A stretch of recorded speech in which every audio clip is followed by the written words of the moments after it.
अन्तिममा छ नेपाल सरकारको कार्यहरूमा चाहिँ कोअपरेट गर्ने भनेको थियो नि त bank shall without any prejudice to the objective refer to the subsection 1 extend cooperation in the implementation of the economic policies of government of Nepal. Sir अब यो अङ्ग्रेजीमा त पढ्यो हामीलाई अलिकति नेपालीमा जान्न पाएको भए अझ सजिलो हुन्थ्यो भन्ने हजुरलाई लागिरहेको होला ल हामी यसलाई चाहिँ एकचोटि नेपालीमै पनि हेर्नेछौँ ताकि हाम्रो कन्सेप्ट पुरै क्लियर होस्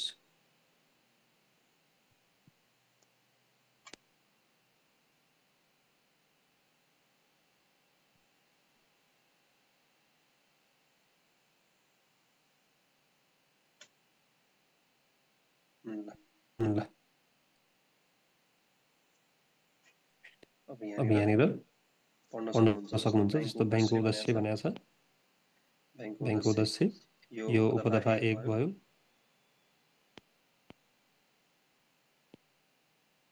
उपदफा 1 को क ख र ग गरेर तीनवटा हाम्रा उद्देश्य छन् यो चौथो र पाँचौं हटाइसकेको छ आर्थिक स्थायित्व र अर्थतन्त्रको दिगो विकास है यो उद्देश्य हो आर्थिक स्थायित्व र अर्थतन्त्रको दिगो विकासको निमित्त तपाईँले मैले सँगसँगै पढाउँदै गर्दाखेरि आफैले पनि सर्ट तरिकाले नोटहरू टिप्दै जानुभयो भने सजिलो पनि हुन्छ होइन भने मैले बनाएको नोट त म पठाइदिउँ न तपाईँहरूलाई आर्थिक स्थायित्व र अर्थतन्त्रको दिगो विकासको निमित्त मूल्य स्थिरता अर्को शब्द र शोधनान्तर स्थिरता कायम गर्नका लागि आवश्यक मौद्रिक भनेको हाम्रो मोनेटरी पोलिसी तथा विदेशी विनिमय नीति ब्यालेन्स अफ पेमेन्ट निर्माण गरी सोको व्यवस्थापन गर्ने भनेपछि 6वटा शब्द सुरुमा याद गर्नु पर्यो आर्थिक स्थायित्व अर्थतन्त्रको दिगो विकास मूल्य स्थिरता शोधनान्तर स्थिरता के को थ्रुबाट त भन्दाखेरि चाहिँ मौद्रिक तथा विदेशी विनिमय नीति चाहिँ निर्माण गरेर त्यसको व्यवस्थापन गरेर मोनेटरी पोलिसी फिस्कल पोलिसी बनाउने त्यसले गर्दा दुईटा स्टेबिलिटी भयो त्यो दुईटा स्टेबिलिटीले अन्तिममा अचिभ गर्ने गोल भनेको हाम्रो आर्थिक स्थायित्व र दिगो विकास अर्थतन्त्रको दिगो विकास अब 2 नम्बरमा हामीले हेरौँ फर्स्टमा त वित्तीय सेवाको पहुँच पुर्याउनु पर्यो access to the financial service दूर दराजसम्म पनि जुन सिस्टम छ यो सिस्टमको चाहिँ हामीले सबैलाई चाहिँ एक्सेस पुर्याएपछि अब एक्सेस मात्रै पुर्याएर भएन वित्तीय सेवाको पहुँच अभिवृद्धि गर्ने इन्क्रिज गर्ने र बैंकिङ तथा वित्तीय क्षेत्रको स्थायित्व कायम गरी स्टेबिलिटी मेन्टेन गरेर बैंक तथा वित्तीय प्रणाली प्रति सर्वसाधारणको विश्वसनीयता अभिवृद्धि गर्ने मान्छेले विश्वास गर्न सकुन् बैंकिङ च्यानलमा कि मेरो राखेको पैसा यहाँनिर चाहिँ डुब्दैन भनेर होइन भने भोलि रातारात चाहिँ ब्याङ्कहरू डुब्न थाल्यो भने चाहिँ के हुन सक्छ त यसले मान्छेमा चाहिँ एउटा डर त्रास पैदा गर्न सक्छ कि हामीले त यसरी पैसा राख्यौँ भने त डुब्छ भन्ने भयो भने त भोलि भने कसले पैसा राख्छ कसैले पनि पैसा राख्दैन होइन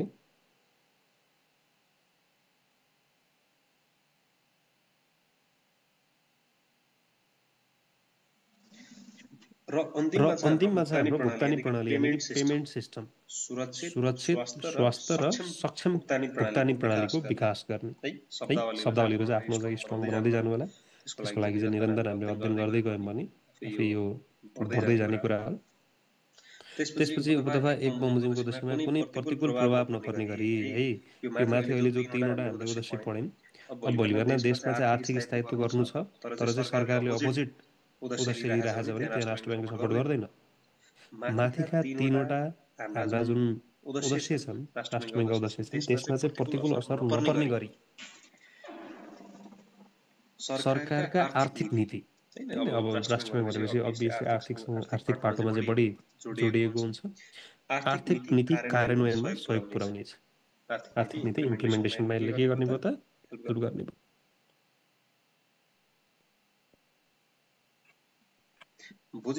बुझिन्छ दफा 4 अब मैले यो दफालाई किन यति धेरै टाइम लगाइरहेको छु त भन्दाखेरि यो हाम्रो लागि इम्पोर्टेन्ट छ तपाईँहरूको जुन लेभलको इक्जाम छ त्यो लेभलमा धेरैचोटि सोधिएको प्रश्न पनि हो अब हामी फङ्सनको बारेमा पढ्छौँ केही छ कन्फ्युजन यसमा ब्याङ्कको उद्देश्यको बारेमा अगाडि पनि पढिसक्नु हुन्छ यी कुराहरू त होइन फङ्सन पनि हामी यस्तै सजिलो तरिकाले पढ्नेछौँ अब फङ्सन पहिला सुरुमा हामी यसबाट हेरौँ बैंकको काम कर्तव्य र अधिकार पावर ड्युटी एन्ड फङ्सन के हो त दफा 4 बमोजिमको उद्देश्य हासिल गर्नको लागि भर्खरै हामीले चाहिँ उद्देश्य हामीले चाहिँ हासिल गर्ने भनेर पढ्यौँ त्यो उद्देश्य हासिल गर्नको लागि तलको काम कर्तव्य र अधिकार दाय बमोजिम हुनेछ भनेको छ अब के काम हो त राष्ट्र ब्याङ्कको अब त्यो यस्तो खालको प्रश्न सोध्यो भने चाहिँ हामी चाहिँ एकदमै भावनामा बगेर भावुक भएर चाहिँ यो पनि गर्छ त्यो पनि गर्छ लेख्दै बसिरहेको हुन्छ त्यो गलत हुन्छ ब्याङ्क नोट तथा सिक्का निष्कासन गर्ने याद गर्दै जानुहोस् तपाईँले दसैँमा टिका लाउनुहुन्छ कि टिका लाउँदाखेरि हात काट्ने नोट पाइन्थ्यो नि होइन अहिले त सुकिला नोट भनेर आउन थालिसक्यो पहिला चाहिँ त्यसपछि अर्को मूल्य स्थिरता कायम गर्न आवश्यक मौद्रिक नीति तर्जुमा गर्ने र स्रोत नीति कार्यान्वयन गर्ने गराउने अब पहिलो कुरा नोट छाप्ने कुरा गर्यो दोस्रो कुरा पोलिसीको कुरा गर्यो जुन हामीले भर्खरै पोलिसीको बारेमा पढाएको छौँ पोलिसी बनाउने काम यसको हो ताकि उतापट्टि गएर चाहिँ आर्थिक स्थायित्व र अर्थतन्त्रको दिगो विकास होस् भनेर अब मूल्य स्थिरता कायम गर्न आवश्यक मौद्रिक नीति तर्जुमा गर्ने र सो नीति कार्यान्वयन गर्ने गराउने भन्ने कुरा आयो। अर्को छ विदेशी विनिमय नीति निर्माण गर्ने तथा सो नीति कार्यान्वयन गर्ने गराउने। अब यो तीनवटा चाहिँ रिलेटेड छ नि आफैमा। यो तीनवटालाई एकमुष्ट चाहिँ फरेन मात्रै भनेर याद गर्नुस् र फरेनको पछाडि जोड दिनुस् पोलिसी, रेट र रिजर्भ, यसरी याद हुन्छ। नीति, रीति र सञ्चिति। अब रीति भन्नाले दर भनेर बुझ्नु होला। नीति, रीति र सञ्चिति। विदेशी विनिमय नीति निर्माण गर्ने तथा सो नीति कार्यान्वयन गर्ने गराउने, विनिमय दर पद्धति निर्धारण गर्ने, त्यो भनेको चाहिँ फरेन एक्सचेन्ज रेट हाम्रो चाहिँ $1 बराबर कति रुपैयाँ हुन्छ, $1 बराबर कति युरो हुन्छ भन्ने कुराको चाहिँ कम्पेरिजन जुन रहन्छ। त्यसपछि वाणिज्य बैंक तथा वित्तीय संस्थालाई ब्याङ्किङ तथा वित्तीय कारोबार गर्न इजाजत पत्र जारी गर्ने, त्यस्तो कारोबारको सम्बन्धमा आवश्यक नियमन, निरीक्षण, सुपरभिजन तथा अनुगमन गर्ने। अब यहाँनिर इम्पोर्टेन्ट छ, कसरी बुझ्नुहोस् त भन्दाखेरि तपाईँले दसैँमा टिको लाउनु भयो, मोनिटरी पोलिसी पनि पढ्नु भयो, तर फेरि विदेश जानुभयो, फरेनसँग रिलेटेड 3टा काम गराउनु भयो, केही पनि काम लागेन, फेरि देशमै फर्केर अब चाहिँ लाइसेन्स प्राप्त गर्ने सोच्दै हुनुहुन्छ भनेपछि त्यो लाइसेन्स दिने काम पनि कसको रहेछ? राष्ट्र बैंकको रहेछ। इजाजत पत्र, लाइसेन्स। अब नेपालमा कति क्लासका ब्याङ्क छन् हामीले भन्यो भने बेसिकली एबिसी डी भनेर भन्छौँ र नयाँ आएको इन्फ्रास्ट्रक्चर डेभलपमेन्ट ब्याङ्क भयो। इजाजत पत्र जारी गर्ने, त्यस्तो कारोबारको सम्बन्धमा आवश्यक नियमन, निरीक्षण, सुपरभिजन तथा अनुगमन गर्ने।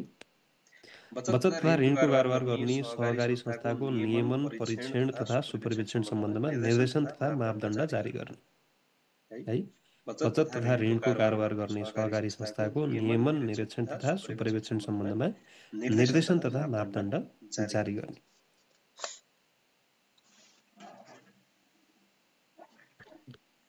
ल एकैछिन यो पढ्दै गर्नु होला।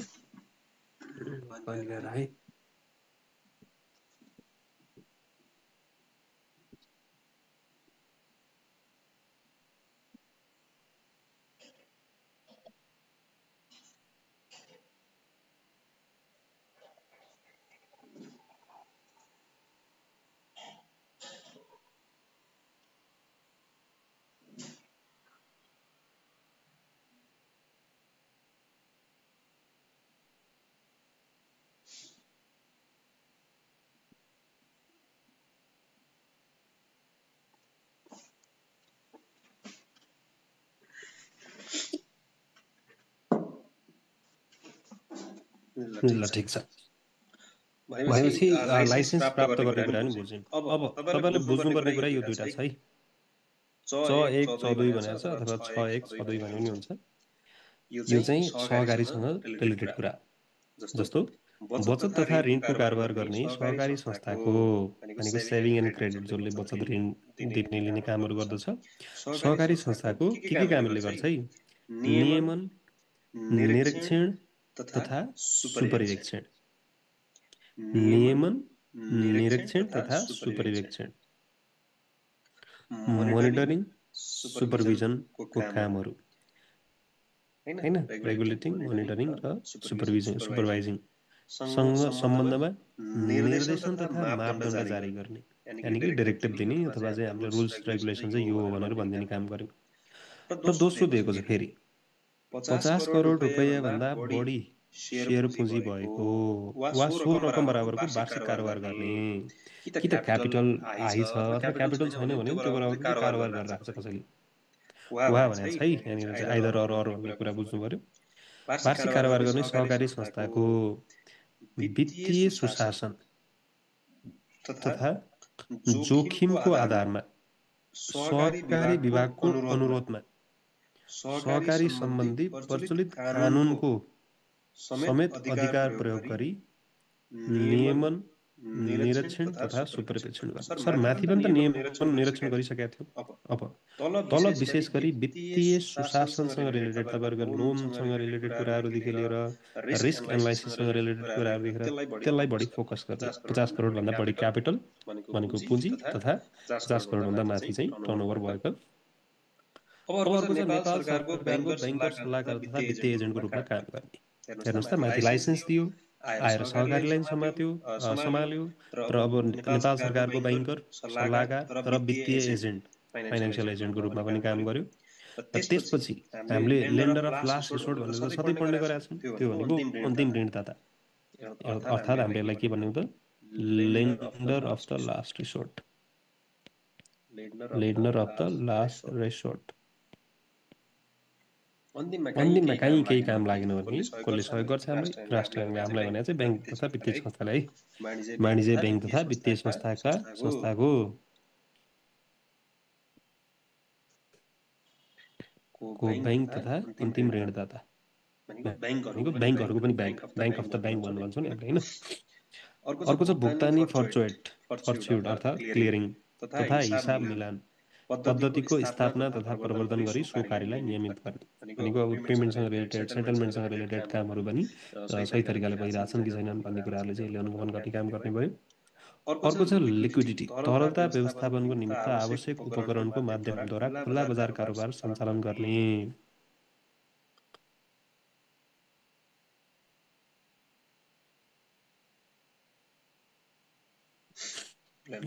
Open market.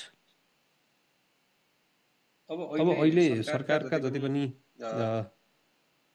औजारहरू छन् भनौँ, वित्तीय औजारहरू, वित्तीय उपकरणहरू छन्, त्यो सबै चाहिँ पिडिएमओ को थ्रुबाट कन्ट्रोल गर्दछ। के कसैले भन्नुहुन्छ फुल फर्म पिडिएमओ को? भन्नुहोस् त, ट्राई गर्नुहोस् त। पिडिएमओ को फुल फर्म के होला? कसैले ट्राई गर्नुहोस् पिडिएमओ को फुल फर्म। धेरैजना साथीहरूले लेखिसक्नु भएको छ, सबै ट्राई गर्नु होला है। के त तपाईँले अन भिडियो अन गरेर निदाइसक्नु भयो कि होइन? अनलाइनमा पढिरहेछौँ, युट्युबमा पढिरहेछौँ भन्दैमा निदाउनु त पाइएन नि त। ल लेख्नुहोस् त पिडिएमओ को फुल फर्म।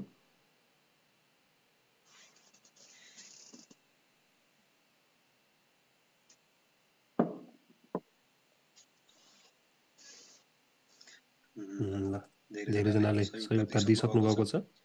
जो लेख्नु भएको छैन उहाँहरूले पनि लेख्नुहुन्छ भन्ने मैले सोचिरहेको छु। लेख्नुभयो सबैजनाले, कोही छोड्नु त भएको छैन। पिडिएमओ को फुल फर्म ल भनौँ अब। धेरैले सही लेखे तापनि कसैले थाहा छैन पनि भन्नुभएको छ।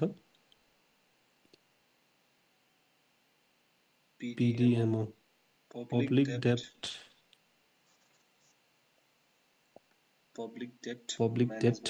Management office. यसले चाहिँ जति पनि यो बोन्डहरू हुन्छन् तिनीहरू सरकारले चाहिँ अब टी-बिल भन्छौँ नि हामीले होइन, ट्रेजरी बिल, टी-बिल अर्थात् यो जारी गर्दै गर्दाखेरि चाहिँ पिडिएमओ को थ्रुबाट आजको दिनमा गराउँदछ।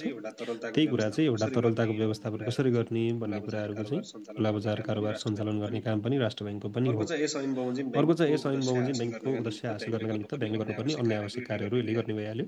त्यसपछि दफा 2 र उपदफा 3 मा के कुरा भनिएको छ त भन्दाखेरि चाहिँ ब्याङ्कलाई यस ऐन वा अन्य प्रचलित कानुनद्वारा प्रदान गरिएको अधिकारको आवश्यक पर्ने काम कारबाही समेत गर्ने अधिकार हुनेछ र ब्याङ्कले यस अन्तर्गत प्राप्त गरेको अधिकारको अतिक्रमण कसैबाट हुने छैन भनेको अल्टिमेट पावर चाहिँ राष्ट्र ब्याङ्कलाई दिएको छ। अब राष्ट्र ब्याङ्कले यही अनुसारले चाहिँ आफूले कामहरू गर्दै जानु पर्यो। यो थियो बहुतै महत्त्वपूर्ण। हामीले सेक्सन 4 र सेक्सन 5 को चर्चा गऱ्यौँ।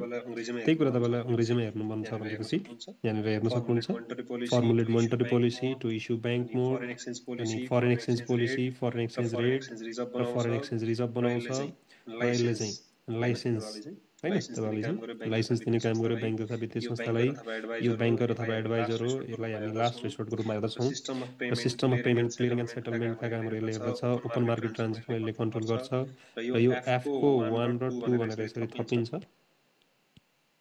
यहाँनिर चाहिँ कोअपरेटिभ सहकारीलाई पनि यसले रेगुलेट गर्ने काम गर्छ। र फाइनेन्सियल डिसिप्लिन हेर्दछ, जसको चाहिँ 50 करोडभन्दा माथिको कारोबार रहेको छ।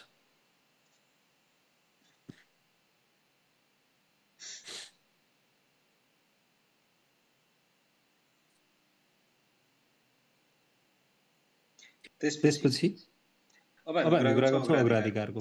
प्रायर राइट अथवा चाहिँ प्रिएम्प्टिभ राइट अफ द ब्याङ्क भनेको छ। अब अग्राधिकार के हुन्छ त भन्दाखेरि यसले अरूभन्दा अगाडि ब्याङ्कले ऋणीलाई प्रदान गरेको कर्जा वा अन्य कुनै पनि किसिमको ब्याङ्कको दाबी ऋणीबाट कर्जा असुल उपर भनेको रिकभरी गर्दाखेरि रिकभरी गर्दाखेरि रिकभरी गर्ने प्रयोजनका लागि त्यस्तो ऋणीको बैंकमा रहेको खाता वा अन्य कुनै वाणिज्य बैंक वा वित्तीय संस्थामा रहेको खातामा जम्मा रहेको नगद वा त्यस्तो ऋणीको नाममा कुनै पनि किसिमको चल अचल सम्पत्ति उपर दाबी सुरक्षित गर्न बैंकको अग्राधिकार हुनेछ। एक बमोजिम बैंकको अग्राधिकार रहने नगद वा चल अचल सम्पत्तिलाई बैंकले आफ्नो कब्जामा लिई तोकिए बमोजिम बिक्री गरी सोबाट आएको रकमबाट आफ्नो कर्जा असुल पुरा गर्नेछ। अब मानिलिउँ एनआइसिएसिआईको लोन छ एनआरबीमा। अब एनआइसिएसिआईले अरू कुनै बैंकमा खाता खोलेको छ अथवा आफ्नै बैंकमा खाता छ होला, यसको क्यास होला, योसँग ल्यान्ड बिल्डिङ केही पनि होला, यो सबै माथि चाहिँ राष्ट्र बैंकले आफ्नो ऋण असुल गर्नको लागि चाहिँ कब्जा जमाउन सक्छ। र पहिलो राइट यो क्यासमा पहिलो राइट चाहिँ राष्ट्र बैंकको लाग्छ, अरू कुनै ऋणीको लाग्दैन। जस्तै एनआइसिएसिआईले त अरू कसैसँग पनि ऋण लिएको छ होला, तर त्योभन्दा पनि अगाडि चाहिँ राष्ट्र बैंकको चाहिँ अधिकार लाग्ने भनेर यसरी ऐनमा दिएको छ। यति नै कुरा गर्छौँ हामी यसमा। अब अर्को महत्त्वपूर्ण कुरा भनेको सेक्सन 7 राष्ट्र बैंकले के काम गर्न हुँदैन त। राष्ट्र बैंक जस्तो मान्छे चाहिँ भोलि बिहान चाहिँ एउटा जिन्स पैन्ट अथवा चाहिँ कपडा पसल खोलेर ल राष्ट्र बैंकले चाहिँ राष्ट्र बैंकको कपडा बेच्छ भन्न त सुहाएन नि त होइन। अर्को कुरा भनेको यो रियल एस्टेटमा गएर चाहिँ जग्गा दलाल भएर चाहिँ जग्गा किनबेच गर्ने काम गर्छ भनेपछि यस्ता कार्यहरू गर्नु भएन। भनेपछि यस्ता कार्यहरू गर्न मिल्दो रहन्छ। हेरौँ अब के छन् दफा 7 मा बैंकले गर्नु नहुने काम। दफा 7 मा सुरुका दफाहरु अलि इम्पोर्टेन्ट छ नि, पछि गयो यो सुरुका दफाहरु अलि इम्पोर्टेन्ट छ नि, पछि गयो भने चाहिँ अलिकति एकचोटी पढे पुग्ने खालका छन्। तपाईहरु यो सुरुको दफाहरुलाई चाहिँ हामी ध्यान दिइरहनुपर्छ। कुनै कर्जा प्रदान गर्ने, कुनै पनि किसिमको निक्षेप राख्ने वा कुनै किसिमको आर्थिक उपहार दिने यो काम गर्नु भएन। तपाईले अहिलेसम्म राष्ट्र बैंकमा गएर लोन लिए भन्ने सुन्नुभएको छ? बैंक तथा वित्तीय संस्था बाहेक कोही तपाईको आफ्नो साथीभाइ चिन्जानको मान्छे, तपाईको आफ्नो साथीभाइ चिन्जानको मान्छेले चाहिँ बैंकमा खाता खोलेको भन्ने सुन्नुभयो? राष्ट्र बैंकमा खाता खोलेको छ यसले फलानुले व्यक्तिले भनेर। अथवा अरू कुरा छोड्नुहोस्, राष्ट्र बैंकमा काम गर्ने कर्मचारी जो हुन्छ उनीहरूले पनि के राष्ट्र बैंकमा खाता खोल्न पाउँछन्? के लाग्छ तपाईहरुलाई? के छ यसको उपाय? अर्को कुनै वाणिज्य बैंक, वित्तीय संस्था वा सार्वजनिक संस्थान वा कम्पनीको सेयर खरिद गर्ने वा अन्य कुनै पनि किसिमको कुनै वित्तीय, व्यापारिक, कृषि, औद्योगिक वा अन्य संस्थामा स्वामित्व सम्बन्ध अधिकार प्राप्त गर्ने भनेको सेयर किनबेच गर्दै हिँड्नु भएन। तर यसको अब एक्सेप्सन चाहिँ एउटा हेर्छौँ हामी 10% अर्को छ कुनै किसिमको व्यापार गर्ने, ट्रेड तथा बिजनेस गर्नु भएन। राष्ट्र बैंकको काम बिजनेस गर्ने होइन, रेगुलेट गर्ने काम हो। यो एउटा रेगुलेटरी बडी हो, रेगुलेटर गरेर बस्नुपर्छ। अर्को चाहिँ खरिद गरेर भाडामा लिएर वा कुनै तरिकाबाट चलअचल सम्पत्तिमाथि अधिकार प्राप्त गर्ने, यो पनि गर्न पाएन। तर आफ्नो कारोबार र व्यवस्था सञ्चालन गर्न वा आफ्नो उद्देश्य पूरा गर्न आवश्यक पर्ने सम्पत्ति भने बैंकले प्राप्त गर्न सक्नेछ। अब उपदफा 1 मा जुनसुकै कुरा लेखिएका भए पनि बैंकले दिएका काम गर्न सक्नेछ। बैंकले आफ्नो काम कारबाही वा दायित्व पूरा गर्न सहयोग गर्ने कुनै काम कारबाही गर्ने संस्थालाई सो संस्थाको कुल पुँजीको 10%, हेर्नुस् यो एक्सेप्सन हो। जस्तो हामीले नेपाल क्लियरिङ हाउसको कुरा गर्छौँ। अब नेपाल क्लियरिङ हाउसको काम के हो त? पेमेन्ट सिस्टमलाई चुस्त दुरुस्त बनाउने भनेपछि राष्ट्र बैंकको उद्देश्य पनि त्यही हो, पेमेन्ट सिस्टमलाई चुस्त दुरुस्त बनाउने। भनेपछि नेपाल क्लियरिङ हाउस कम्पनीको चाहिँ 10% सम्म चाहिँ लगानी राष्ट्र बैंकले गर्न सक्दो रहेछ। नेपाल क्लियरिङ हाउसको टोटल मानिलो 1 लाख सेयर हो भने त्यसको 10% सेयर यानि कि 10,000 सेयरसम्म चाहिँ राष्ट्र बैंकले किन्न सक्दो रहेछ। यो लगानी गर्दाखेरि चाहिँ छुट छ। यो बाहेक अन्य प्रयोजनका लागि चाहिँ लगानी गर्न पाउँदैन। त्यसपछि बैंकले अर्को कुरा भनेको आफ्नो कर्मचारीलाई कर्जा दिन्छ। भोलि भने तपाईहरु राष्ट्र बैंकमा चाहिँ काम गर्ने क्रममा लोन लिन सक्नुहुन्छ। त्यहाँबाट सस्तो रेटमा चाहिँ आफ्नो कर्मचारीलाई लोन दिन चाहिँ कुनै बाधा अड्चन पुगेको मानिदैन भन्छ। बैंकले छुट र सुविधाको बारेमा हामी कुरा गरौँ। बैंकको आम्दानी, पुँजी, कारोबार, घर जग्गा, जायज तथा सम्पत्तिमा सबै किसिमको कर भनेको ट्याक्स छुट रहेछ। यसरी बुझ्नु पर्यो। अर्को भनेको बैंकले दिने कर्जा वा पुनर्कर्जाको लिखित रजिस्ट्रेसन गर्नु पर्ने। अब लोन 4 जुन भन्छ हाम्रो, जुन लोन रजिस्ट्रेसन चार्ज भनेर हुन्छ त्यो पनि लाग्दैन। बैंकसँग सम्बन्धित कुनै पनि लिखितमा आय टिकट टास्नु पर्दैन। टिकट जुन टास्नु पर्ने हुन्छ डकुमेन्टहरुमा त्यो टास्नु परेन। र बैंकको नोट, सिक्का, सुन चाँदी तथा टकमरी गर्नको निमित्त प्रयोग गर्ने कागज, धातु, रसायन तथा अन्य वस्तुहरूको निकासी र पैठारीमा के हो? पैठारी भने निकासी भने एक्सपोर्ट, पैठारी भने इम्पोर्ट है। किसिमको कर शुल्क, दस्तुर, महसुल नलागी। पैसा छाप्नको लागि जुन कागज मेटेरियलहरु हामीले ल्याउँछौँ त्यसमा इम्पोर्ट एक्सपोर्टको कुनै पनि दस्तुर नलाग्ने रहेछ। र नेपाल सरकारको बैंकको सम्बन्ध कसको मार्फत हुन्छ? जस्तो नेपाल राष्ट्र बैंक र नेपाल सरकारको बीच चाहिँ अर्थ मन्त्रालय चाहिँ हुन्छ र अर्थ मन्त्रालयले चाहिँ त्यो सम्बन्ध राख्दछ।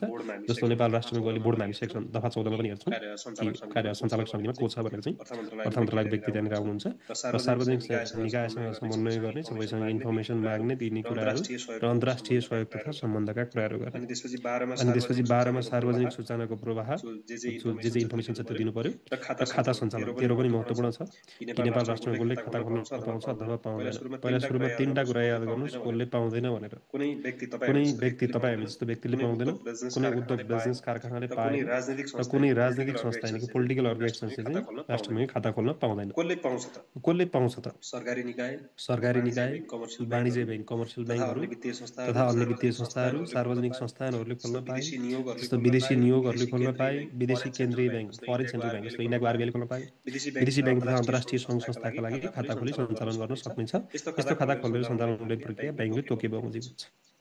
आजको क्लासमा हामीले महत्त्वपूर्ण 13वटा दफा सकायौँ। यसमा टोटल 112 वटा दफा छन्। यसमा सेक्सन दफा 4 र 5 बहुतै इम्पोर्टेन्ट थिए। अब भोलिको क्लासमा हामीले मोस्ट इम्पोर्टेन्ट सेक्सन पढ्नेवाला छौँ, दफा 14। यसलाई नछुटाएर हेर्नु होला। आजको लागि हामी यति नै गर्छौँ। Thank you everyone, have a good day, good night, by by.